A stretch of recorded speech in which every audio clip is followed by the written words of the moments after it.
Ross Layton Mr. Speaker. from Florida. Mr. Speaker. To what purpose does the gentleman from Florida rise? I ask unanimous consent to speak for 5 minutes out of order. Without objection. Thank you very much.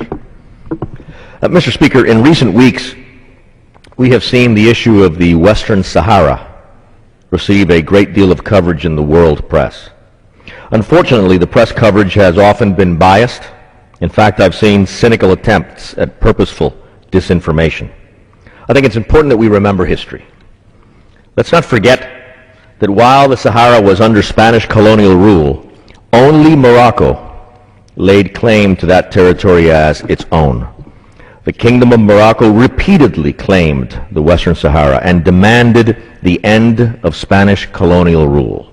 It was only when Morocco's efforts at recovering the Sahara from Spanish colonialism under the leadership of King Hassan II began to be seen as making serious progress in the early 1970s that the so-called Polisario Front came into being.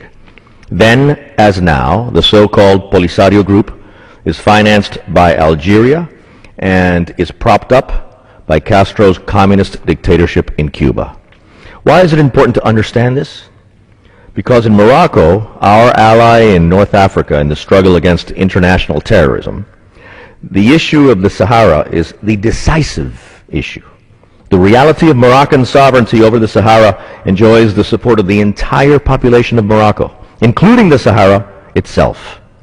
In other words, the issue of the Sahara is the sine qua non, the necessary ingredient for stability and peace in that country of strategic importance in North Africa, our friend and ally Morocco.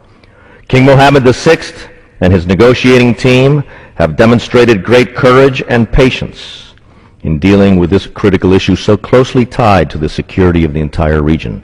Let us never forget that a make-believe and illusory, a fake microstate in northern Africa would be led by a Castro-Cuban-formed political class which would constitute a minority of the population, even within the fake microstate, but would control it through Castro-style repression.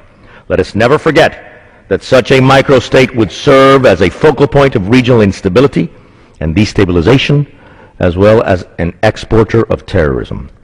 For over a decade, Mr. Speaker, Morocco has agreed to grant a genuine and profound autonomy to the Sahara under Moroccan sovereignty in order to reach a realistic and definitive solution to this problem. But Algeria and the so-called Polisario continue to insist on the creation of a fake microstate. Majorities in this Congress, comprising both Republicans and Democrats, have spoken clearly in support of our ally Morocco's position on this critical issue in letters we have sent first to President Bush and then to President Obama. The United States, during both administrations and with the strong leadership of Secretary of State Rice and Secretary of State Clinton, has agreed with the position expressed by the overwhelming majority of this Congress. The future of America's struggle against international terrorism and the stability of Northern Africa require that the government and the Congress of the United States continue to stand firmly and clearly with our friend and ally, the Kingdom of Morocco. I yield back.